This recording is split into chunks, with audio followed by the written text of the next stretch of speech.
उद्घाटन आमचे गुरुवर्य आणि महाराष्ट्रामध्ये ज्यांनी पत्रकारितेची मोठी पिढी घडवली, पिढी नाही अनेक पिढ्या घडवल्या, असे लोकमत समूहाचे मुख्य संपादक आदरणीय राजेंद्र बाबूजी दर्डा, आजच्या कार्यक्रमाचे स्वागताध्यक्ष आणि ज्यांनी शब्द दिला आम्हाला आणि तो शेवटपर्यंत पाळला.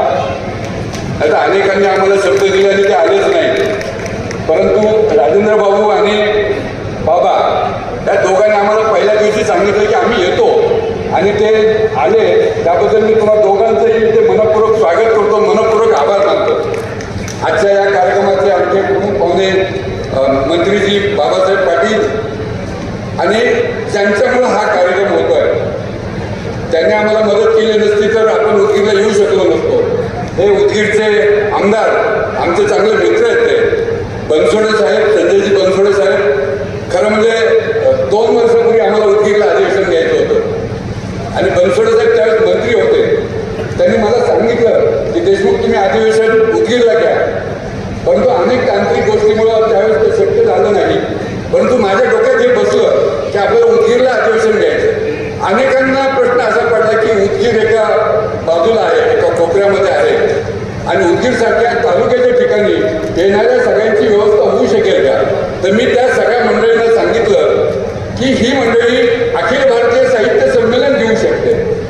ज्या साहित्य संमेलनात किमान 25,000 लोक उपस्थित असतात, ते साहित्य संमेलन निर्विवादपणे कुठलाही वाद न होता हे संपन्न करू शकतात. तर आपले 2-2.5 लोक येणार असतील तर ते निश्चितपणे आपली चांगली व्यवस्था करतील.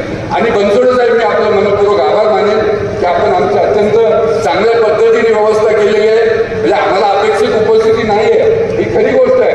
जे गेल्या वर्षी आमचं ज्यावेळेस पिंपरी चिंचवडला अधिवेशन झालं तर पिंपरी चिंचवडच्या अधिवेशनामध्ये 2,500 पत्रकार उपस्थित होते. परंतु उन्हाळा आहे, उद्या कोकणात तिकडं विदर्भामध्ये आखाईचा सण मोठा असतो अक्षय तृतीयेचा, त्यामुळे विदर्भातील मंडळी आज बऱ्याच कमी प्रमाणात दिसत आहेत. मराठवाड्यातून कमी लोक आलेले आहेत. परंतु जे आलेले आहेत, तसं बाबासाहेब पाटील साहेबांनी सांगितलं की आपल्यापैकी प्रत्येक एक व्यक्ती हा 10,000 लोकांबरोबर आहे. त्यामुळे आपल्या सगळ्यांचं स्वागत करतो. मी संयोजन समितीचे आमचे सगळी जी मंडळी आहेत त्या सगळ्यांचं मी मनपूर्वक स्वागत करतो. शिवशेट्टी असतील, धोत्रे सर असतील आणि त्यांची सगळी टीम असेल, त्या सगळ्यांनी अत्यंत चांगल्या पद्धतीची आणि ते गॅजेटमध्ये देखील आलं. दुर्दैवानं गेली 7 वर्ष झाली या कायद्याची महाराष्ट्रामध्ये अंमलबजावणी होत नाही. सातत्याने त्या संदर्भामध्ये पाठपुरावा केला. आम्हाला ज्यावेळेस कळलं की त्या कायद्याचं नोटिफिकेशन राज्य सरकारने काढायला पाहिजे आणि ते नोटिफिकेशन निघाल्यानंतर अमुक तारखेपासून हा कायदा महाराष्ट्रामध्ये लागू होईल, हे जे नोटिफिकेशन काढायला पाहिजे होतं ते काढलं गेलं नाही. त्यामुळे मधल्या काळामध्ये पत्रकारांचे हल्ले जे थांबले होते ते परत आता नव्याने हल्ले सुरू होत आहेत. मागच्या 15 दिवसामध्ये 7 पत्रकारांवर महाराष्ट्रामध्ये हल्ले झालेले आहेत. त्यामुळं कायद्याची अंमलबजावणी झाली पाहिजे.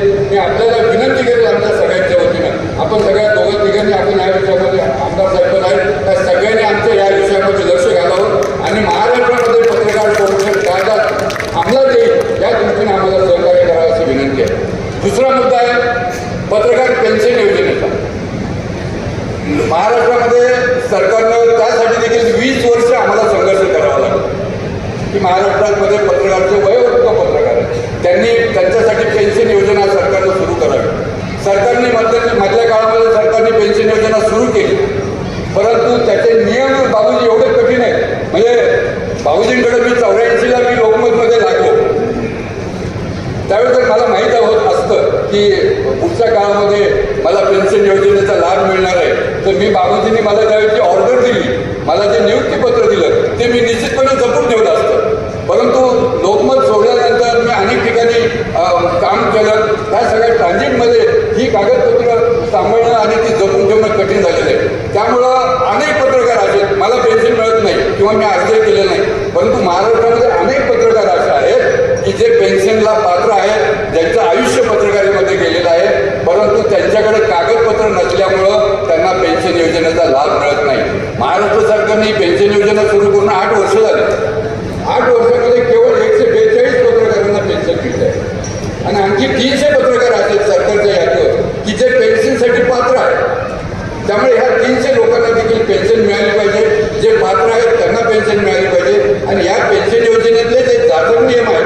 जे जाचक अटी त्या कमी करून पत्रकारांना, वयोवृद्ध पत्रकारांना न्याय दिला पाहिजे. मला माझ्या माहितीमध्ये असे अनेक पत्रकार आहेत की ज्यांना दुपारच्या डायबिटीसच्या गोळ्या घेण्याची देखील भ्रांत आहे. इथे अनेक जण उपस्थित आहेत, परंतु त्यांना ह्या पेन्शन योजनेचा लाभ मिळत नाही. आपण जर लक्ष घातलं त्याच्यामध्ये की याच्यातले जे काही नियम आहेत, आम्ही मुख्यमंत्री साहेबांना देखील भेटलो, उपमुख्यमंत्र्यांना देखील भेटलेलो आहे त्या संदर्भात, परंतु आपल्या वतीने जर पाठपुरावा झाला तर मला असं वाटतं की महाराष्ट्रातले जे ज्येष्ठ पत्रकार आहेत, ज्यांनी आयुष्य आपलं समाजासाठी घालवलं, ज्यांनी पत्रकारितेमध्ये आपलं योगदान दिलेलं आहे, अशा पत्रकारांना निश्चितपणे पुढच्या काळामध्ये पेन्शन मिळू शकेल. आणखी एक सगळ्यात आमच्यासाठी एक सेन्सिटिव्ह गोष्ट, संवेदनशील गोष्ट असेल की आमच्या आरोग्याचा, पत्रकारांच्या आरोग्याचा प्रश्न आहे. एखादा पत्रकार ज्यावेळेस आजारी पडतो त्यावेळेस त्याच्या पाठीशी कोणी नसतं.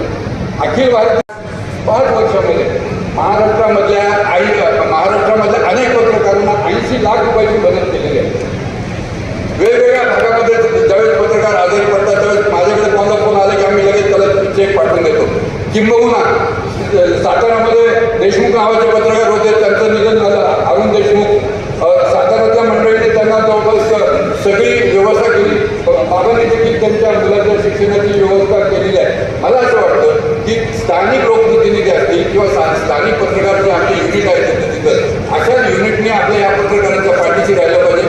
सरकारची जी योजना आहे त्या योजनेला काही अर्थ नाही असं मी स्पष्टपणे इथे म्हणू इच्छितो. त्याचं कारण असं आहे की एखादा पत्रकार आजारी पडल्यानंतर, मध्यंतरी आमच्या अंबाजोगाईत एक पत्रकार वारला, तो गेल्यानंतर 1 वर्षांनी त्याच्या बायकोला 1 लाख रुपयाचा चेक मिळाला. तर मला असं वाटतं की हे जे लेंदी प्रोसिजर आहे त्या बैठकाच होत नाहीत आरोग्य विभागाच्या पेन्शन योजनेच्या, त्याच्या ज्या कमिट्या केलेल्या असतात त्यांनी त्याच्या 2-2 वर्ष बैठकाच होत नाही. त्यामुळे पत्रकारांना न्याय मिळत नाही आणि पत्रकारांना ज्या आरोग्याची सुविधा सरकार देते ते 2 लाख रुपयाची सुविधा देते आणि ती देखील अधिस्वीकृती कार्डशी लिंकअप केलेली आहे. आता अधिस्वीकृती मिळवणं हे किती अवघड गोष्ट आहे तर आपल्यापैकी बहुतेकांना माहीत आहे की अधिस्वीकृती मिळवणं म्हणजे पासपोर्ट मिळवण्यापेक्षा अवघड गोष्ट आहे. मी त्या कमिटीचा मेंबर आहे. ते पावल्या फिरून नाही की 3-4 आम्ही मेंबर आहोत, परंतु त्याचे नियम देखील इतके किचकट करून ठेवलेले आहेत की ग्रामीण भागातल्या पत्रकाराला ती अधिस्वीकृती मिळणार नाही आणि अधिस्वीकृती जर तुमच्याकडे नसेल तर तुम्हाला आरोग्याची कुठलीही सुविधा मिळणार नाही. म्हणजे एकतर अधिस्वीकृतीचे नियम बदलले पाहिजेत आणि अधिस्वीकृतीचे नियम बदलत असताना जास्तीत जास्त पत्रकारांना कशी अधिस्वीकृती मिळेल या दृष्टीनं प्रयत्न करावा. अधिस्वीकृती ज्यांच्याकडे आहे त्यांना फार काही सुविधा मिळतात अशाची गोष्ट नाही, परंतु आरोग्याच्या ज्या सुविधा आहेत त्या अधिस्वीकृतीशी लिंकअप केल्यामुळं तुमच्याकडे अधिस्वीकृती नसेल तर ते मिळत नाही आणि महाराष्ट्रातल्या केवळ 3.5% पत्रकारांकडे अधिस्वीकृती आहे. म्हणजे आम्हाला आकडेवारी माहिती आहे 2400 पत्रकारांना फक्त अधिस्वीकृती कार्डची व्यवस्था महाराष्ट्रामध्ये झालेली आहे. त्यामुळं त्या दृष्टीने देखील त्याच्यामध्ये नियम बदलणं आवश्यक आहे किंवा आरोग्य योजना जी अधिस्वीकृतीशी लिंकअप आहे ती बंद केली पाहिजे असं माझी मागणी आहे. पत्रकारांच्या गृहनिर्माणचे प्रश्न आहेत, पत्रकार भवनाचे प्रश्न आहेत, अनेक प्रश्न आहेत. ह्या सगळ्या प्रश्नांच्या साठी आपण वारंवार आंदोलन करत असतो, वारंवार सरकार दरबारी निवेदन देत असतो आणि वारंवार त्याचा पाठपुरावा करत असतो. परंतु आजच्या या अधिवेशनाच्या निमित्तानं आपण हे सगळं केलं पाहिजे आणि माझे कर्नाटक मधले पत्रकार मित्र इथे उपस्थित आहेत, बिदरचे आहेत, बेळगावचे आहेत, नेपाळचे पत्रकार आहेत. त्या पत्रकारांसाठी देखील आपण निश्चितपणे त्यांचा पाठपुरावा, त्यांचे म्हणजे दुहेरी कोंडी असे आहे की कर्नाटक सरकार त्यांना काही देत नाही आणि आपलं महाराष्ट्र सरकार हे त्यांच्यासाठी काही करत नाही. महाराष्ट्र सरकारने त्यांच्या किरकोळ अपेक्षा आहेत, अधिस्वीकृती द्यावी, त्यांना महाराष्ट्रातून बेळगाव तिकडे बिदरकडे जाणाऱ्या ज्या एस टी आहेत त्या एस टीमध्ये सवलत मिळावी त्या दृष्टीनं देखील आम्ही निश्चितपणे पाठपुरावा करू. आपण मंत्री महोदयांना देखील त्या संदर्भामध्ये विनंती करू आणि निश्चितपणे आपल्या या सगळ्या प्रश्नांचा पाठपुरावा होत राहील या दृष्टीने देखील प्रयत्न करत राहू. राजेंद्र बाबूंचं भाषण आपल्याला ऐकायचं आहे, माननीय बाबांचं देखील भाषण ऐकायचं आहे, त्यामुळे मी फारसं जागवत नाही, परंतु मी उकीरकर मंडळींचं मी मनापासून परत एकदा आभार मानतो. विशेषतः जगताप साहेब, सुधीर जगताप साहेबांचं मी मनपूर्वक धन्यवाद माने. बिरादर साहेब देखील येत आहेत. त्या दोघांकडे ज्यावेळेस आम्ही सुरुवातीला गेलो त्यावेळेस त्यांनी अत्यंत आपलेपणानं स्वागत केलं आणि आज हा जो कार्यक्रम उपस्थित होता जसं बनसोडे साहेबांचं योगदान आहे तसं जगताप साहेबांचं आणि बिरादरांचं योगदान दोघांनाही मी मनापासून धन्यवाद देतो. पुढच्या असंच आमच्या सगळ्या पत्रकारांना प्रेम करावं अशी अपेक्षा व्यक्त करतो आणि पुढचं अधिवेशन आणखी 2 वर्षांनी जे अधिवेशन होणार आहे 2 वर्षांनी जे अधिवेशन होणार आहे ते आता आपल्याला नागपूरला अधिवेशन घ्यायचं. नागपूरला जगदंबा सोसायटी कोराडी यांच्या वतीने आपल्याला निमंत्रण आलेलं आहे. दर 2 वर्षाचं हे अधिवेशन आपण नागपूरला घेतो. आणि बाबूजी, दर 2 वर्षांनी होणारं हे अधिवेशन आम्ही काळजीपूर्वक महाराष्ट्राच्या वेगवेगळ्या भागामध्ये घेतो. एकदा नांदेडला झालं, एकदा संभाजीनगरला झालं, एकदा पिंपरी चिंचवडला झालं, एकदा सेगावला झालं, एकदा रोह्यामध्ये झालं लष्करी साहेबांच्या. त्यामुळं पुढचंच अधिवेशन आपल्याला नागपूरला करायचं आहे आणि त्याची तारीख आली. आणखी 2 वर्ष वेळ आहे त्याला, परंतु नागपूरला जायची आपल्याला सगळ्यांनी तयारी करायची. परत एकदा मी सगळ्यांना धन्यवाद देतो. राजेंद्र बाबू यांना मी मनपूर्वक धन्यवाद देतो की त्यांच्याकडं परवा त्याच्या फार्म हाऊसमध्ये एक दुर्घटना घडलेली असताना देखील त्यांनी आम्हाला वेळ दिला. त्याबद्दल मी त्यांना परत धन्यवाद देतो. खरं म्हणजे माझी स्वतःची पत्रकारिता ABCD मी बाबूजीपासून शिकलो. त्यांनी आम्हाला शिकवलं आणि पुढच्या काळामध्ये आम्ही आमची वाटचाल करत राहिलो. परंतु मीच नव्हे, इथे उपस्थित असलेल्या मला असं वाटतं किमान 90% पत्रकार हे लोकमतपासून पुढं आलेले आहेत. त्यामुळे ही पिढी घडवण्याचं काम आपण केलेलं आहे. त्याबद्दल मी परत एकदा आपले आभार मानतो. आणि पत्रकारांचं हे अधिवेशन आहे. या अधिवेशनाचं उद्घाटन देखील पत्रकाराच्या हस्ते झालं पाहिजे, ही आमची सुरुवातीपासूनची भूमिका होती. मागच्या नांदेडच्या अधिवेशनाला आम्ही P. साईनाथ यांना बोलवलं होतं. पिंपरी चिंचवडच्या अधिवेशनाला कुमार केतकरांना बोलवलं होतं. आणि आता बाबूजींना आम्ही जाणीवपूर्वक बोलवलंय. ते आज आले, त्याबद्दल त्यांना धन्यवाद देतो. दोन्ही मंत्री बाबा आणि बाबासाहेब पाटील यांनाही धन्यवाद देतो. आमदार साहेबांना मी मनपूर्वक शुभेच्छा देतो, त्यांचा आभार मानतो आणि इथे थांबतो. जय हिंद.